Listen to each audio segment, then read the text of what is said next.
So, I'm currently in my second year of college, and the bars here are quite popular. Despite this, it is customary to walk around at night to get special alcohol and drink offers with friends. Actually, I don't drink a lot, and I don't really enjoy it, because it tastes unpleasant and causes me stomach pain. Although I enjoy the company, and I often go out just to meet friends or new people. Sometimes they call me father, because in the end, I take care of everyone. It's like a prelude to what happened when I decided to go out one Friday night. We were all dressed up after playing games in my friend's apartment, and before we headed to the city center to one of our favorite student bars. After we entered, my friends immediately split up into smaller groups, which went to different clubs with the girls they were with. We wanted to try spending the night together. It may sound strange, but one-night stands are not my thing. I don't want to end up blocking my friends' dates, so instead of looking for girls, I usually make friends with someone at a bar. I was talking to a guy with a cowboy hat when, in the end, a girl approached me. She was quite pretty, probably 56 years old with blonde hair and eyes that were so light they seemed almost golden. I was confused by her request to buy me some alcohol in exchange for being her friend for the night. Of course, I agreed, because that's why I had come there. Anyway, she kept her word and we started talking. She introduced herself as Lexi, or Alex, and I asked her questions about herself. Some simple questions, about whether she came here with friends, whether she went to college here and so on. All her answers were negative. It was surprising. It seemed strange to me.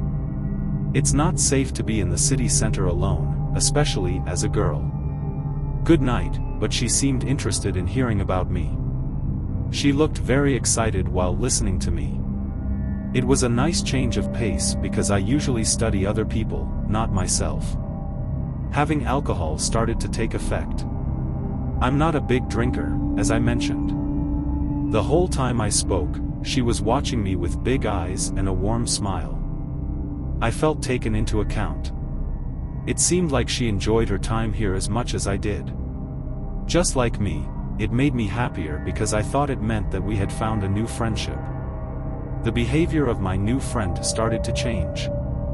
She became a little more flirtatious, and in the end, she invited me to her place. As I said, I am not looking for a one-night stand. I like to get to know people before sleeping with them. I think I saw anger flash across her face when I told her that, but it quickly changed to a smile. She suggested we watch a movie at her place instead. I agreed and took out my phone to order an Uber, but she grabbed my wrist and led me outside. I was confused, so I asked if she was going to drive. She didn't answer, and we finally left the club. She pointed to a black Honda Civic, and we got in. I didn't know what to expect, but I was excited to see where the night would take us. As I approached the entrance of the club, all the warning bells started ringing, as if a tornado had swept through the place. By this point, I was already pretty drunk, having had a few drinks, probably 6 or 7, but I was still conscious enough to notice the red flags. She claimed to have come alone, but there was a pickup truck parked in the lane, and I hadn't seen her order an Uber. Someone had to have been driving the car, which was enough to make me feel uncomfortable. I asked her again if she was going to drive, and she said, yes, leading me closer to the car. But I knew it was a lie, and as we approached, I noticed the silhouettes of 3 other people in the car. At some point, my adrenaline boiled over and I pulled my hand away from hers, telling her that for nothing in the world would I get into her car. She tried to convince me, but I refused. I begged her again, telling her that I really wanted to have sex and would let her do whatever she wanted. I could do whatever I wanted, but I had already turned around and was going back to the club. When I returned, she started scolding me and practically screamed at me. My throat hurt when I tried to talk again. I texted my friends and asked the bouncers to let us in. We all met and decided to go home.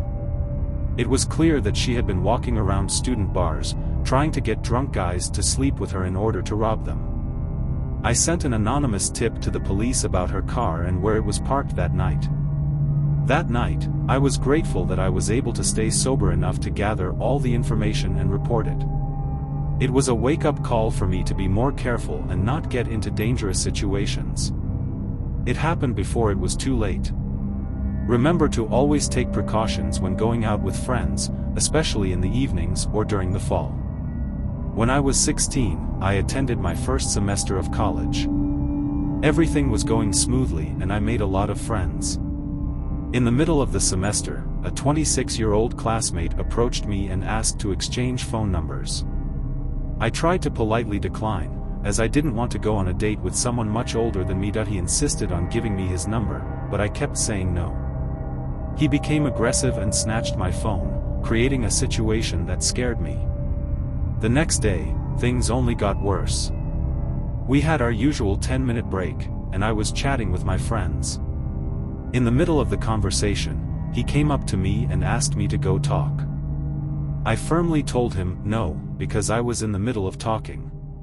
He actually showed me the middle finger and acted like I was the worst person in the world. He broke into the corridor and knocked on the door with his foot.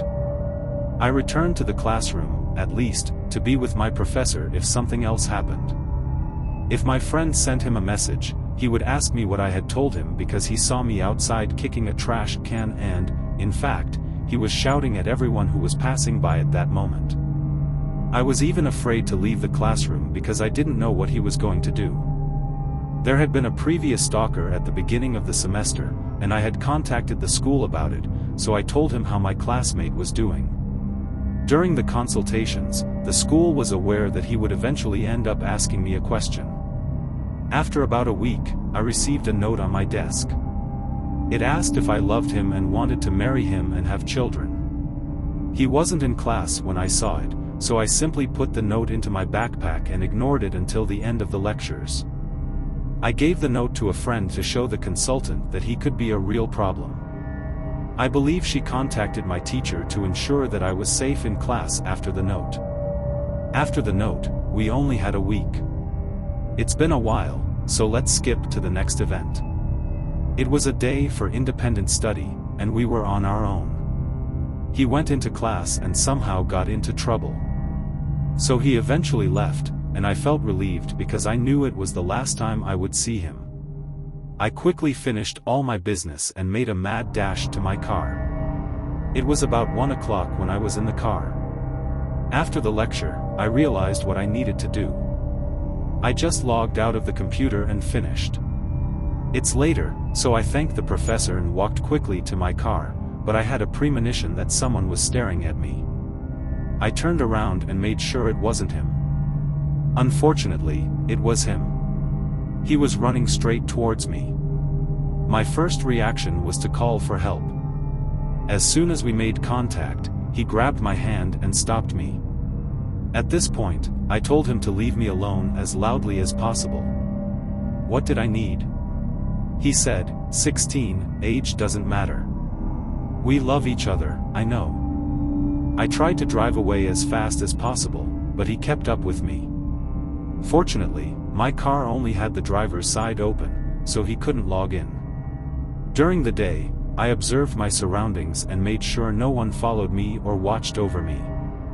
It happened to me when I was in college, living in the East Vista student community. The University of California at Santa Barbara is known for its parties, which fully correspond to its reputation as a school with a lot of hangouts. I love parties, but damn it. These people were not themselves, so there were many who were exposed to dangerous situations, drinking too much and not being careful. They did not lock the doors, etc. It was a very isolated, closed atmosphere, and anyone who hung around there and who was not a student immediately looked out of place and strange. One evening, after drinking a few drinks, I returned home to my small house, where I lived with 2 other girls. Probably around 2:30 a.m., we all were serious students. I was probably the least serious, and when we were hanging out, it was not typical of UCSB. We were not having a mega party. I went out with friends, and often spent the night with several people. On our furniture or in our beds. How could it happen that night that several people came into my roommate's room? People I did not know, and when I returned home, I saw that one of them was. I decided to sleep on the couch so as not to disturb anyone. I turned off the light and passed by the couch on my way to my bedroom. As I passed, I noticed a figure lying on the couch. The figure was lying very tense, and there was an unusual energy coming from him. He was lying down, but it felt like he was using all his energy. He was trying to lie as still as possible. I stopped and the guy turned his head towards me quickly. His eyes were wide open in the dark. I was scared. I saw his eyes flash and wondered if I had scared him or if he was drunk. Maybe he was under the influence of some stimulant. After that, I hurried into my bedroom and locked the door. This guy made me nervous and I didn't want to take any risks. I went to sleep at 4:30 a.m. Woke up to a strange noise at the door. Sounded like someone was knocking on it. His fingers scratched the wood softly. I lay still and listened. There were soft sounds, like someone scratching the door with their fingers, which got louder and louder until it became clear that they were using both hands and scratching as fast and hard as they could. It was a frightening sound that filled me with fear. I took out my mobile phone and sent a message to his roommate, because I was afraid. "Shut up. Your friend is scaring me." He texted back, probably because he was asleep. I sent another message to my other roommate with the same effect, covering all our approaches. Keep in mind that the scratching continued for a few minutes. I had no idea how long he would keep scratching the wooden surface. The door's nail, whatever it was, he kept on scratching. It can't be good. He also grabbed the door handle. He pulled on the handle and pulled it very hard. Because none of them answered, I decided to call out and really wake them up. Although I was afraid to make any sound, I know it sounds silly, but there it was. There's something really terrifying about the fact that I knew he was trying to intimidate me. I felt like a little kid, but I could tell that this guy was up to no good, and because of him, I had to call the police and involve my roommates. Since it was one of their friends, the scratching stopped abruptly.